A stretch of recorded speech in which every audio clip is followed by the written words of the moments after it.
Regresamos, esto es WKQ 580, estoy con Catherine Angueira. Bueno, Catherine, los minutos finales. Oye, yo leí a la licenciada Marilis Pagán, que es una persona a quien yo le tengo mucho respeto, plantear que ya la prensa tuvo el morbo de publicar el audio. A mí me chocó porque yo sé que hay posiciones divididas. Yo he escuchado a alguna gente que piensa distinto, que piensa que no debe publicarse el audio o el vídeo.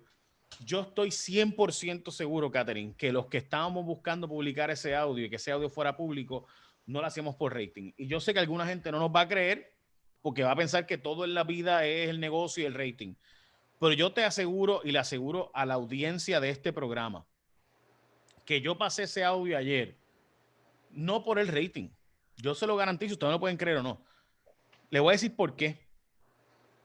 Yo lo paso porque me parece que cuando el viernes pasado hablé con Catherine Angueira, a quien tenemos con nosotros hoy, y ella nos dice, es que la idea de la ley 54 era sacar del hogar, de la intimidad, de donde se callaba y se callaba la violencia contra la mujer, pues precisamente fue sacarlo de ahí y hacerlo ver como cualquier otro delito, porque cuando tú lo conviertes en un delito, simplemente tiene que ser público, se tiene que discutir y precisamente se logran cambios porque se enfrenta a la sociedad con lo que antes era oculto, ahora se hace a la luz pública.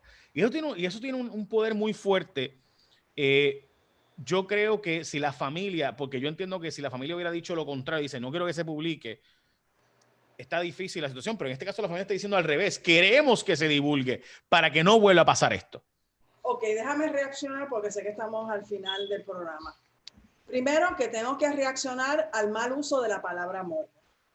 Toda la violencia que se comete contra las mujeres son actos macabros, son actos que la gente tiene que aprender a enfrentar con la cara de frente y la frente en alto, ¿verdad? Esta clasificación de establecer que los asuntos de la forma que las mujeres nos violentan son cosas morbosas. Morboso es el acto, pero lo que hay es que sacarlo de ahí, atrevernos a traerlo de frente para que todo el mundo se entere de qué tratan los detalles de lo que se está haciendo contra nosotras. Hasta que no nos atrevamos a hacer eso de frente y quitemos esa burka, pareceríamos que vivimos en un país donde las mujeres nos lanzan una burka que podemos mirar a través de unas rejillas así como hacen en el Medio Oriente.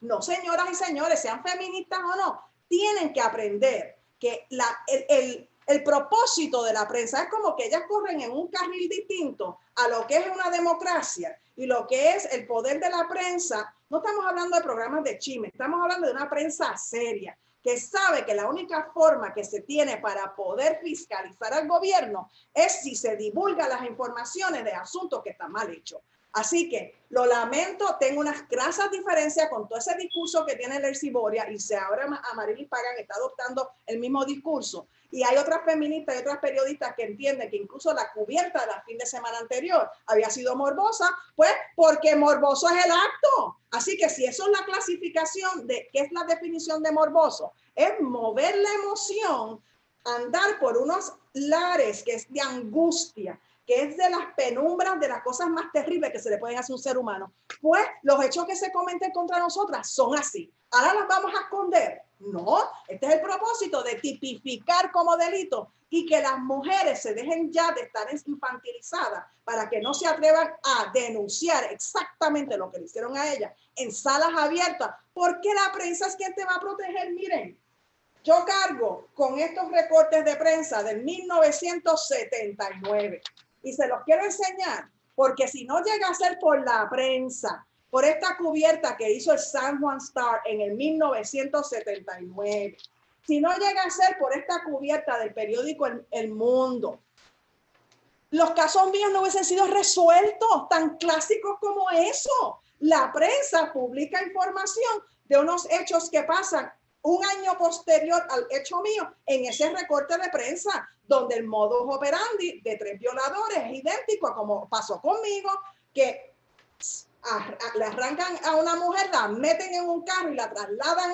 a otro sitio y la descripción de los individuos coinciden con las descripciones que yo estoy dando. Gracias a ese periódico que publicó esa información, es que yo me moví y los padres y madres mías se movieron para exigirle a la policía, que tampoco quería darle seguimiento a la investigación de mi caso, porque estamos en una época horrible de carpeteo y de persecución política. En el 1978, los hechos míos pasan 4 meses antes del Cerro Maravilla. Son los mismos policías que están a cargo de delitos sexuales, que están a cargo de toda esa cosa nefasta que pasó en la década de los 70, ¿verdad? Así que yo no puedo hacerme eco de otra cosa que no sea que la prensa tiene que divulgar todos los detalles. Y nosotras las mujeres tenemos que apoyar a las mujeres para enseñarles a cómo declarar sobre esos actos, para sacarlos de esos confines de la secretividad, para tornarlo en un asunto público. Yo no puedo trasladar la secretividad de una habitación en un hogar y entonces trasladar eso a la secretividad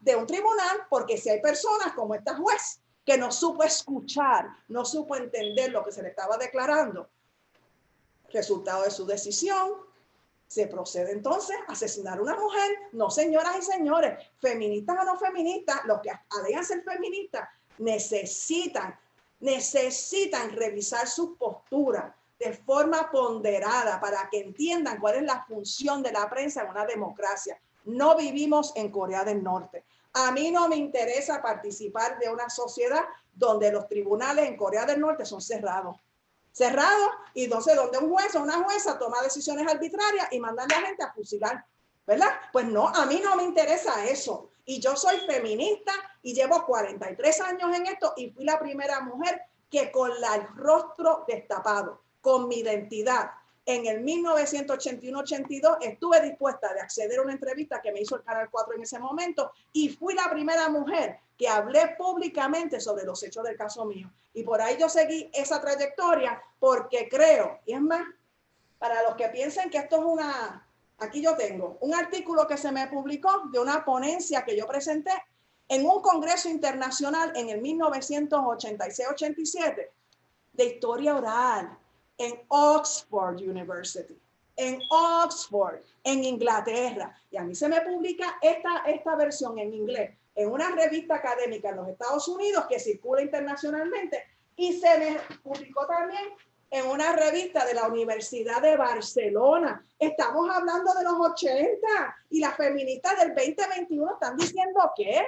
Y esos artículos que se me publicaron y que fue reconocido en el Congreso, en la sesión de cierre, por el profesor destacado de Oxford en ese momento, como la ponencia que utilizó el testimonio, porque era de historia oral, el uso del testimonio como un instrumento para crear conciencia. Ustedes me están diciendo a mí que yo, que llevé la delantera en esa batalla desde los 70 y los 80, que ahora, 40 y pico años más tarde, las feministas quieren infantilizar a las mujeres. No, yo me niego. Las mujeres somos adultas y tenemos que aprender, y si nuestras clientas están en un proceso de aprendizaje, hay que orientarlas, hay que capacitarlas para que cuando den el paso al frente para ir al tribunal, ya tengan la capacidad, como esa joven, de declararlo de corrido, como lo hizo ella, ¿verdad? Así que yo no me voy a prestar para infantilizar a las mujeres. Conmigo no cuentan, no. Y las feministas tienen que atreverse a hacer esto también.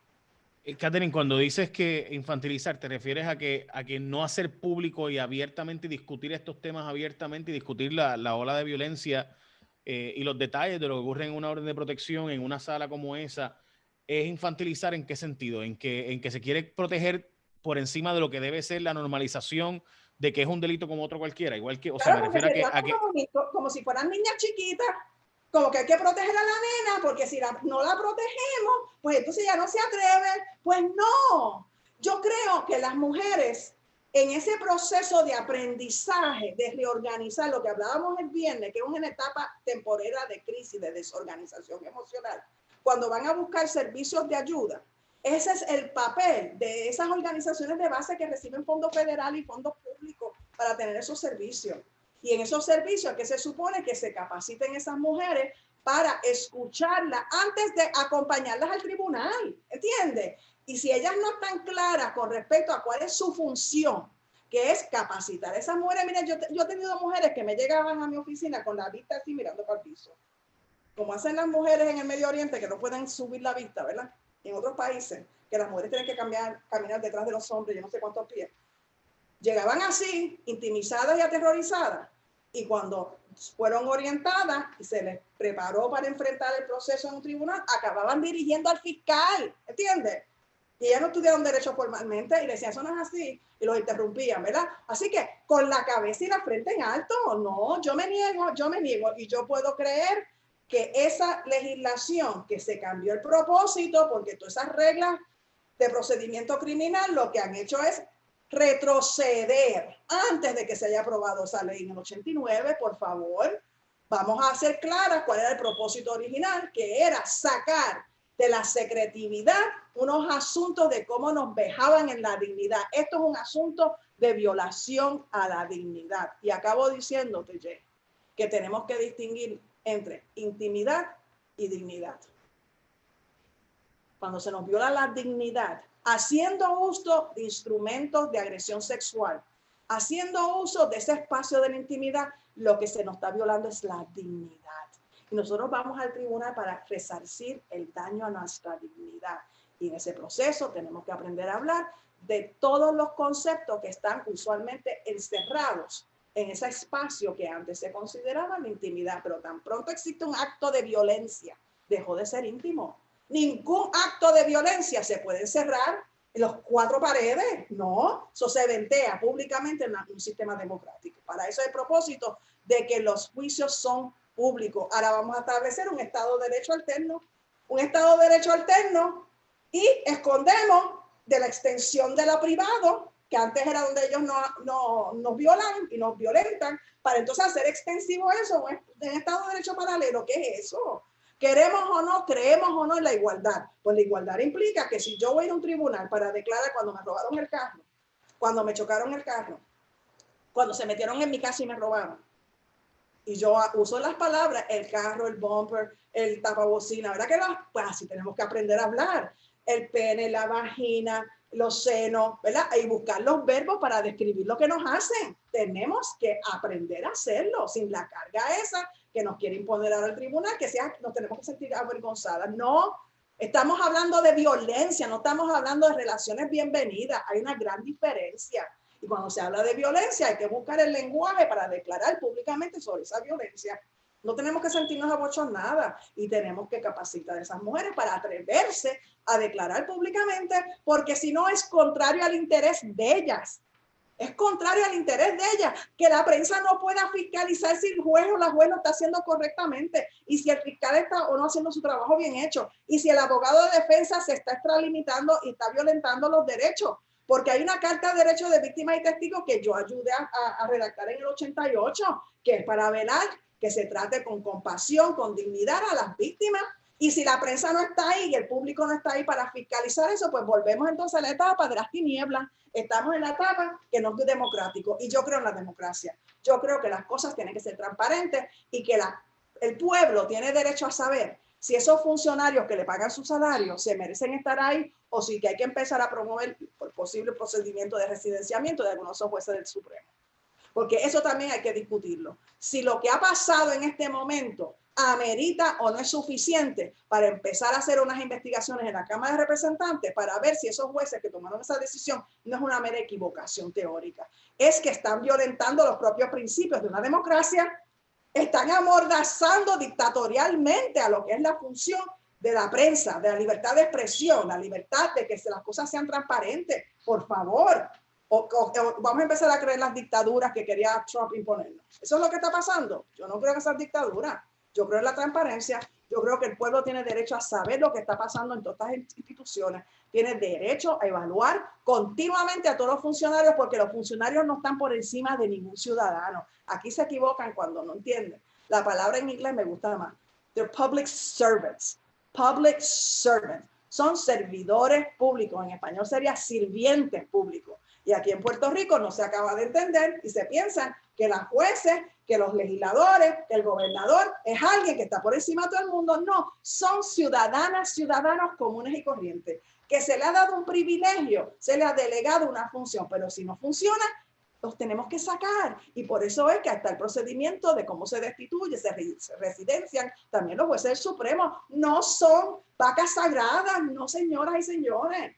Aprendamos a funcionar como ciudadanas y ciudadanos en una democracia. De eso se trata la democracia de verdad. Gracias, Catherine, como siempre. Gracias por la escuelita. Al final, porque es que no puedo con estos síndromes. Gracias, Catherine, como siempre. Siempre a ti. estamos a disposición. Lo sé, igualmente yo, con mucho respeto a ti, como siempre.